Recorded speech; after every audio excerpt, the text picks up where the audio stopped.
2024 లేదా 25లో డిగ్రీ లేదా బీటెక్ చదివారా? సాఫ్ట్‌వేర్ జాబ్ కోసం ఎదురు చూస్తున్నారా? అయితే కోడ్ జ్ఞాన్ 100 డేస్ కోర్సులో చేరండి. జాబ్ సాధించండి. సో, ఈ మధ్య కాలంలో మనం ఇంటర్వ్యూస్ ఎక్కువ మాట్లాడినప్పుడు కోడింగ్ రాయడం అనేది ఫస్ట్ ప్రియారిటీగా పెట్టుకుంటున్నారు. రౌండ్స్‌లో ఎక్కువగా అదే చూస్తున్నారని మనం మాట్లాడుతున్నాం. ఎప్పుడైతే పైథాన్ కోడ్‌ని రాస్తున్నారో చాలామంది చాలా షార్ట్‌గా రాయడం జరుగుతుంది. ఆ షార్ట్‌గా రాసే ప్రాసెస్‌లో చాలామంది స్కోర్‌ని లాస్ అవుతూ ఉన్నారు. దానికి మెయిన్ రీజన్ ఏంటి అంటారు? మెయిన్ పైథాన్ అంటే ప్రతి ఒక్కళ్ళు మాట్లాడుకునేది పైథాన్ చాలా ఈజీ లాంగ్వేజ్. చాలా సింపుల్‌గా షార్ట్‌లో కోడ్ రాయొచ్చు రాయొచ్చు అని అంటారండి. అనుకుంటారు. అవును. ఇప్పుడు జావా తీసుకున్నారనుకోండి. జావాలో ఒక కోడ్‌ని ఒక ప్రాబ్లమ్‌ని 10 లైన్స్ ఆఫ్ కోడ్‌లో రాస్తే పైథాన్‌ని 2 లైన్స్ ఆఫ్ కోడ్‌లో కూడా రాసేయొచ్చనమాట. ఓకే. సో, బేసిక్‌గా స్టూడెంట్స్ దీన్ని కంపేర్ చేసుకుంటారు. చేసుకొని జావా కన్నా పైథాన్ ఈజీ అంటారు. అంటే ఇక్కడ ప్రాబ్లమ్ ఏమొస్తది అంటే, ఓకే, పైథాన్ ఈజీ. మీరు 2 లైన్స్‌లో కోడ్ రాస్తున్నారు.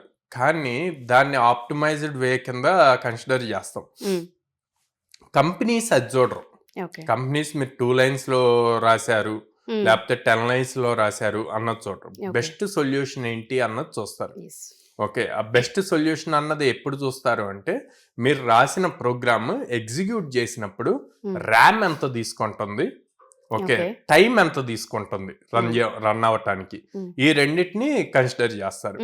సో ఎప్పుడైతే పైథాన్ కోడ్స్ ఇలా ఆప్టిమైజ్ చేసి రాశారో, 2 లైన్స్ లో 10 లైన్స్ లో రాయాల్సిన 2 లైన్స్ షార్ట్ గా రాశారో, రాసినప్పుడు దాంట్లో లాజిక్స్ గానీ లేకపోతే టెస్టింగ్ గానీ మిస్ అవుతుంది అనమాట. అలా మిస్ అయినప్పుడు ఎక్కువ ఎర్రర్స్ వస్తాయి. First thing. సెకండ్ థింగ్, ఆ కోడ్ యూజర్ రీడబుల్ గా ఉండదు. ఓకే, రాసిన అతనికి అర్థమవుతుంది. తర్వాత ఒక 6 months తర్వాత ఆ ప్రాజెక్ట్ లోకి ఒక న్యూ పర్సన్ వచ్చాడు. వచ్చినప్పుడు తను అది అర్థం చేసుకోవాలి అంటే ఇట్ టేక్స్ టైం. సో అందుకే మీకు టాప్ ఎంఎన్సి కంపెనీస్ కానీ, ప్రొడక్ట్ బేస్డ్ కంపెనీస్ కానీ, వాళ్ళు ఇంటర్వ్యూ రౌండ్లో, టెక్నికల్ రౌండ్లో ఏమడుగుతారు అంటే, మీరు ఇట్లా రాసేటప్పుడు దీనికి అదర్ వే ఏం రాస్తారని చెప్పి అడుగుతారు. సో నేను అందుకే స్టూడెంట్స్కి ఎప్పుడైనా సరే ఫస్ట్ ఆప్టిమైజ్డ్ వే రాయకూడదు. First clear in detailed. For suppose మనం 1 to 10 ఈవెన్ నెంబర్స్ అన్నాం అనుకోండి, ఏంటి ఫార్ములా, మనకి డివైడెడ్ బై 2 చేస్తే రిమైండర్ 0 వస్తే అది ఈవెన్ నెంబర్ అవుతుంది. సో దానికి లూప్ రాస్తారు. సో జనరల్ గా వీళ్ళు ఏం రాస్తారు అంటే, ఆ లూప్ 5 lines వస్తుంది. ఆ 5 lines ని కూడా పైథాన్ లో 1 line లో రాయొచ్చు షార్ట్ కట్ లో. నేను ఆ షార్ట్ కట్ రాయొద్దు అంటాను. ఆ షార్ట్ కట్ రాయొద్దు, ఈ 5 lines ఏదైతే వస్తుందో అదే రాయండి. రాసి అది ఎవ్రీ నెంబర్ కి ఎలా చెక్ చేస్తుందో పక్కన ఇటరేషన్ రావాలి. ప్రతి నెంబర్ ఎలా చెక్ చేసుకుంటుందో అక్కడి నుంచి నెక్స్ట్ లైన్ కి ఎలా వస్తుంది అన్నది క్లియర్ గా రాయాలి. అది రాసి ఇంటర్వ్యూర్ కి చూపించి, అప్పుడు సార్ అవసరమైతే దీన్ని 5 lines బదులు 1 or 2 lines లో కూడా రాయొచ్చు సార్, ఆప్టిమైజ్ చేయొచ్చు అంటే ఒక ఇంప్రెషన్ ఆప్షనల్ కింద మనం పెట్టుకోవాలి తప్ప డైరెక్ట్ మనం అటెంప్ట్ చేసేటప్పుడు షార్ట్ అనేది అటెంప్ట్ చేయకూడదు. ఓకే, అది చాలా ఇంపార్టెంట్. ఎప్పుడైతే మీరు షార్ట్ అటెంప్ట్ చేసి ఇంటర్వ్యూర్ క్వశ్చన్ అడిగినప్పుడు ఎక్స్ప్లెయిన్ చేయలేకపోతే యు ఆర్ నాట్ స్కిల్డ్ అన్న పాయింట్ వస్తుంది. అదే లాంగ్ రాసినప్పుడు మీకు ఇంటర్వ్యూర్ కి క్లియర్ గా ఎక్స్ప్లెయిన్ చేయటం కూడా ఈజీ అవుతుంది. సో ఈ పాయింట్స్ అన్ని చెక్ చేసినప్పుడు ఎక్కువ మంది ఆ షార్ట్ ట్రిక్స్ నేర్చుకొని ఇంటర్వ్యూస్ లో ఫెయిల్ అవుతారండి. సో అట్లా నేర్చుకోవద్దు, షార్ట్ ట్రిక్స్ అన్నవి నేర్చుకోవద్దు. ఎప్పుడు ఇన్ డీటెయిల్డ్ గా రాయటం నేర్చుకోండి. అవసరమైన దగ్గరే వాటిని ఇంప్లిమెంట్ చేయండి. ఓకే, సో మీరు అన్నట్టుగానే ఇన్ డీటెయిలింగ్ రాయడం అనేది మెయిన్ ఇంపార్టెంట్. అండ్ ఇప్పుడు కోడింగ్ అనేది కూడా డైరెక్ట్ పేపర్ పైననే రాయిస్తున్నారన్న ఫార్ములా మనం ఈ మధ్య కాలంలో ఎక్కువగా వింటూ ఉన్నాము. అది కొన్ని కంపెనీస్ లో అప్లై చేస్తూ ఉన్నారని కూడా చెప్తూ ఉన్నారు. మన దగ్గర ఈ కోడింగ్ నేర్పించే ప్రాసెస్ ఏదైతే ఉంటుందో 3 months కోర్స్ తర్వాత బయటికి జాబ్ అప్లై చేసే ప్రాసెస్ లో ఎలా ప్రిపేర్ అవ్వాలి, ఒక ఇంటర్వ్యూని ఎలా అటెండ్ చేయాలన్న ప్రాసెస్ దగ్గర నుంచి మనం ఎలా వాడిని గైడ్ చేసే అవకాశం ఉంటుంది అంటారు? సో మన దగ్గర అంతా ప్రాజెక్ట్ బేస్డ్ లెర్నింగ్ ఉంటుందండి. అంటే మీరు అదర్ ఇన్స్టిట్యూట్స్ కి కోడ్ జ్ఞాన్కి డిఫరెన్స్ చూస్తే, అదర్ ఇన్స్టిట్యూట్స్ అన్నిట్లోనూ కాన్సెప్ట్ బేస్డ్ లెర్నింగ్ ఉంటుంది. అంటే మనం రెగ్యులర్ టెక్స్ట్ బుక్స్ లో, ఇండెక్స్ లో ఎట్లా అయితే ఒక టాపిక్ తర్వాత ఇంకో టాపిక్ ఎట్లా అయితే ఉంటాయో అట్లాగా ఉంటాయి. కోడ్ జ్ఞాన్ లో అట్లా ఉండదు.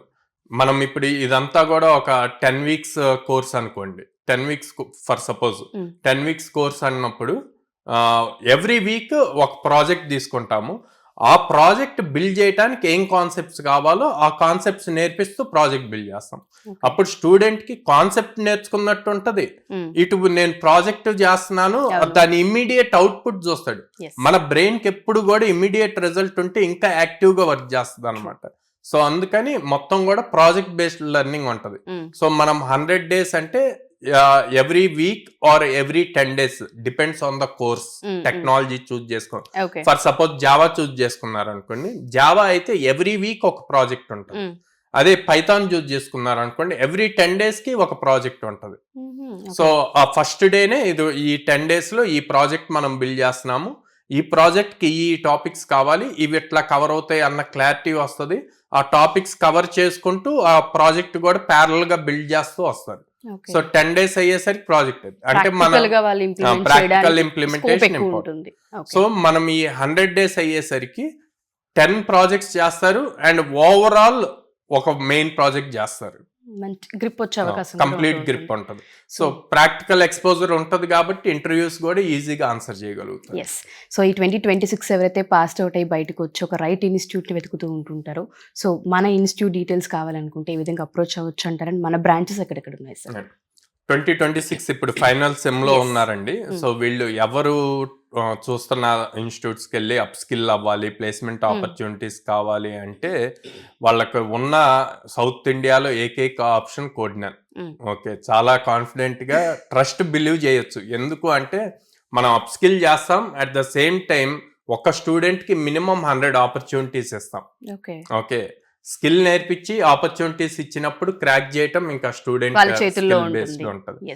చాలా మంది స్టూడెంట్స్ ఆ ఆపర్చునిటీ లేక ఉన్నారు. సో అందుకని మీరు కంప్లీట్ ట్రస్ట్ చేసి కోడ్నాన్కి రావచ్చు, జాబ్ తో బ్యాక్ వెళ్ళవచ్చు. అండ్ మన కోడ్నాన్ ఎక్కడెక్కడ ఉంది సార్ బ్రాంచెస్? సో విజయవాడలో మొగల్రాజ్పురంలో ఉందండి, హైదరాబాద్ జైన్2 మెట్రో స్టేషన్ దగ్గర ఉంది, అండ్ అమీర్పేటలో చెన్నై షాపింగ్ మాల్ ఆపోజిట్ లో ఉంది. ఫిబ్రవరి 26th నుంచి వైజాగ్ లో స్టార్ట్ అవుతుంది, ద్వారకా నగర్ ఫస్ట్ లైన్ లో.